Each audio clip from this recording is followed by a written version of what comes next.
इनके बुलडोजर के चलते मैडम भारत के लोग सवाल पूछना भूल गए और भारत की जनता आजकल इतनी भूखी है कि खाने को धोखा भी खा लेती है। पहले आम आदमी पॉकेट में पैसा लेके बाजार जाता था और थैली भरकर सामान लाता था, लेकिन अमृतकाल में आदमी थैली भरकर पैसा लेके जाता है और पॉकेट में आलू टमाटर प्याज लेके घर वापस आता है। प्रधानमंत्री जी बोलते हैं सबका साथ, सबका विकास, सबका विश्वास। अगर ऐसा ही है तो भारत के लोग आज देश छोड़ के क्यों जा रहे हैं? आज कलकत्ता की किसी आलिशान प्राइवेट हॉस्पिटल में जहां पे एक अमीर आदमी की चिकित्सा होती है, वही बगल वाले बेड में एक गरीब मजदूर, एक गरीब किसान की भी ट्रीटमेंट होती है। यही है ममता बनर्जी का विकास। माननीय सदस्य सुश्री सयोनी घोष जी। धन्यवाद अध्यक्ष महोदय, आपने मुझे बोलने का मौका दिया। मैं अपनी पार्टी की भी आभारी हूँ for this opportunity. Madam, supplementary demand for grants is a constitutional pre-arrangement, and I agree that it should definitely not be objected. But it also raises the question as to why does the government need further allocation when it has not been able to spend what it already has. In financial year 24, government's final consumption expenditure was 14%, but it decreased to 4.4% in financial year 25 second quarter.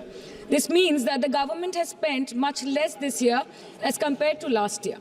In the first quarter of 24-25, government spending was 4.15 lakh crore, and many cited model code of conduct a reason for spending less. But in the second quarter, it further decreased to 4.1 lakh crore.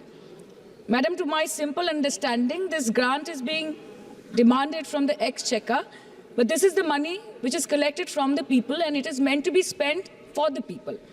Since Professor Shougata Rai has already spoken about the technical aspect, today I choose to speak on what this government has delivered to the people of this country, the utilization of resources and departments it's seeking additional grants for, and also its complex relationship with the state of West Bengal.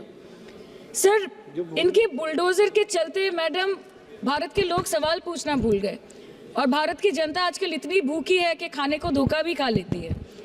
Madam, Bharat में एक middle class जो एक साल पहले एक vegetarian थाली 100 रुपये में खाता था, आज वही वेजिटेरियन थाली 152 रुपये की हो गई। टमाटर की कीमत 247% बढ़ गई, आलू की कीमत 180%, लहसुन 128% और तेल, नमक, आटा, मैदा 18%। पहले आम आदमी पॉकेट में पैसा लेके बाजार जाता था और थैली भरकर सामान लाता था, लेकिन अमृतकाल में आदमी थैली भरकर पैसा लेके जाता है और पॉकेट में आलू टमाटर प्याज लेके घर वापस आता है। सर, माननीय वित्त मंत्री ने पहले कहा था कि बहुत हो गई महंगाई की मार, अब की बार मोदी सरकार, और आज उनके विचार में inflation is an international problem, महंगाई एक अंतर्राष्ट्रीय समस्या है। तो विश्व गुरु, विश्व बंधु इस अंतर्राष्ट्रीय समस्या का समाधान क्यों नहीं कर पा रहे हैं? Ma'am, 74% of Indians are unable to afford a healthy diet. The household savings have plunged to a 50-year low. Around 48% of the households in this country are facing a financial crisis क्योंकि उनका खर्चा उनकी कमाई से ज़्यादा है. The economic inequality in India is a 100-year high. The country's GDP growth rate for the second quarter 24-25 decreased to 5.4%, which is the lowest in 2 years. The government's total debt has reached a staggering 176 lakh crore, and the total debt is expected to soar up to 185 lakh crore by the end of the financial year. आज आपके उधार की वजह से हर हिंदुस्तानी पर 1.25 लाख का बोझ चढ़ गया और आप उनकी मजबूरी को अपनी ताकत समझते हैं। बंगाल में ऑल इंडिया तृणमूल कांग्रेस की प्रदेश युवा अध्यक्ष होने के नाते मुझे हर दिन कई नौजवानों से बात करनी पड़ती है। वो मुझे ये पूछते हैं कि मोदी जी ने हर साल 2 करोड़ नौकरी का वादा किया था, अर्थात 10 साल में 20 करोड़ नौकरी। उन नौकरियों का क्या हुआ, उन वादे का क्या हुआ? मैं बस उन्हें यही कह पाती हूँ कि पत्ते तो झड़ते हैं, उठाता है कोई कोई, वादे तो सभी करते हैं, निभाता है कोई कोई। Ma'am, as per the latest report by CMIE, the unemployment rate has risen to 9.2% in June 2024 as compared to 4.9% in 2013-2014. Female unemployment rate is much higher at 18.5% in June 2024 as compared to 7.7% in 2013-14. Around 37% of working women are unpaid. In rural areas, this figure is at a horrific 43%. प्रधानमंत्री जी बोलते हैं सबका साथ, सबका विकास, सबका विश्वास। अगर ऐसा ही है तो भारत के लोग आज देश छोड़ के क्यों जा रहे हैं? 2018 से लेके 2023 के बीच 6,70,000 भारतीय ने अपनी नागरिकता त्याग दी। सिर्फ 2022 में ये संख्या करीबन 2,25,000 की थी। In 2022 alone, 7,500 high net worth individuals with a net worth of more than 8.3 crore or more left India. नवंबर 2022 से सितंबर 2023 सिर्फ 10 महीने में 96,917 Indians were arrested attempting to cross the United States illegally. Modi ji कहते हैं कि वो सबके साथ है, मगर ये आंकड़े बोलते हैं जो सबका होता है वो किसी का नहीं होता। और बंगाल के साथ तो कुछ अलग ही रिश्ता है इनका। The relationship is that of quid pro को, ठुकरा के मेरा प्यार मेरा इंतकाम देखेगी। मतलब वोट है तो नोट है और वोट नहीं तो नोट नहीं। As per the available reports, as on 19 July, rupees 1.23 lakh crore is already due from the government of West Bengal against flagship programs like Manrega, PM Awas Yojana, Gram Sadak Yojana, National Health Mission, Central Food Subsidy. Further, 40,806 crore is projected dues against these schemes, bringing the total amount to a staggering 1.71 lakh crore. Madam, health care की schemes में सिर्फ fund हमको दिया नहीं जाता क्योंकि colour coding match नहीं करता है। सो आप सबका साथ सबका विकास जो बोलते हैं, is it hinging on colour coding?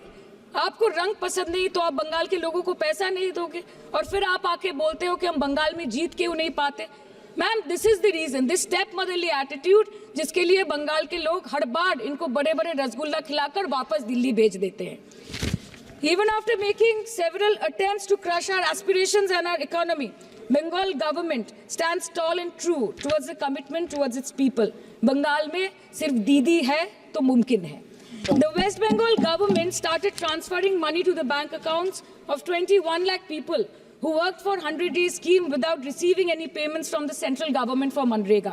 Even before Ayushman Bharat, in Bengal, Shastra Shati, a cashless scheme was launched, providing treatment cost up to 5 lakh for per person belonging to any strata of the society. आज कलकत्ता के किसी आलिशान private hospital में जहाँ पे एक अमीर आदमी की चिकित्सा होती है, वही बगल वाले बेड में एक गरीब मजदूर, एक गरीब किसान की भी ट्रीटमेंट होती है। यही है ममता बनर्जी का विकास। और आपके अमृत काल में the cost of medical treatment has been doubled in the last 5 years। आप फार्मास्यूटिकल्स के सर आरजीकर पे बात ना बोले, आपकी सीबीआई पे अभी तक कुछ बोल नहीं पाए। हम लोगों ने जो हमारी पुलिस ने जो बोला था, they are still sticking to that. So उसके बारे में मत बात करें, ठीक है? आप उत्तर प्रदेश के बारे में बात करें ना sir. Sir, medical inflation is at 14%। Regularly लिए जाने वाले दवाइयों की कीमत 50% बढ़ गई। आप सिविल एविएशन के लिए ग्रांट्स मांग रहे हैं। एक डोमेस्टिक फ्लाइट, उसकी राउंड ट्रिप की टिकट 20 से 30 हजार में बिक रही है। आम आदमी आज हवाई चप्पल पहन के हवाई जहाज नहीं चल रहा, आम आदमी हवाई चप्पल बेच के हवाई जहाज चल रहा है। You are demanding funds for education but conveniently ignoring the fact that 11 lakh children have dropped out of school according to your own data. आज भारत में सिर्फ 47.51% स्कूलों के पास कंप्यूटर की फैसिलिटीज है और उसमें 33% के पास internet connection. In law and justice, you are not been able to provide legal aid to more than 1% of the eligible population. In public enterprises, 5.1 lakh public sector jobs have disappeared in the last 10 years. Railway में करीबन 2.5 lakh post बाकी हैं और उसमें से vacancy है in critical safety categories. नए भारत में आजकल ट्रेन पटरी के ऊपर कम और पटरी के बाहर ज्यादा चलती है। मुझे दुख लगता है इस सदन में ये कहते हुए मैडम कि मैंने अपने लोकसभा क्षेत्र जादवपुर लोकसभा क्षेत्र के लिए एक बारुईपुर कोबी सुभाष मेट्रो एक्सटेंशन की मांग की थी। मुझे डिपार्टमेंट से ये चिट्ठी मिली जिसमें उन्होंने लिखा है that this project is not economically viable and this project is unremunerative. तो आपको अगर सब जगह से पैसा चाहिए तो मुझे ये बात समझ में नहीं आती कि लोग खुद के लिए आपको वोट देते हैं कि आपके फायदे के लिए वोट देते हैं। मैं आपको इतना ही बोलना चाहती हूँ, दिस वाज द रीजन अपने प्रॉफिट के लिए आज इन्होंने सीनियर सिटीजन का कंसेशन भी बंद कर दिया और सीना ठोक के ये बोलते हैं कि 2022-23 अर्थ वर्ष में हमने 15 करोड़ वरिष्ठ नागरिक से 2,242 करोड़ कमाए। धन्यवाद माननीय सदस्य। मैं 2 बात और बोल के खत्म कर दूंगी कि लोकसभा पे खर्च करके क्या फायदा मैडम, जब यहाँ पे विपक्ष को बोलने का अधिकार ही ना हो। लोकसभा के लिए भी तो ग्रांट मांगा है ना मैम। समय और से अभी ज्यादा। सर बोल रहे थे कि बेटी बचाओ बेटी पढ़ाओ, तो 10 साल पहले मोदी जी ने लॉन्च किया था, लेकिन उसके 80% पैसे सिर्फ पब्लिसिटी और मार्केटिंग और एडवर्टाइजमेंट में खर्च कर दिए। आपके उत्तर प्रदेश, मध्य माननीय प्रदेश, सदस्य श्री राजस्थान के में ना आप सुधाकर बेटी जी। को पढ़ा पा रहे और ना आप बेटी को बचा पा रहे। बंगाल आए और देखिए कि ममता बनर्जी ने विधानसभा माननीय में श्री अपराजिता के एक्ट सुधाकर जी। बिल पास किया है, कन्याश्री किया है।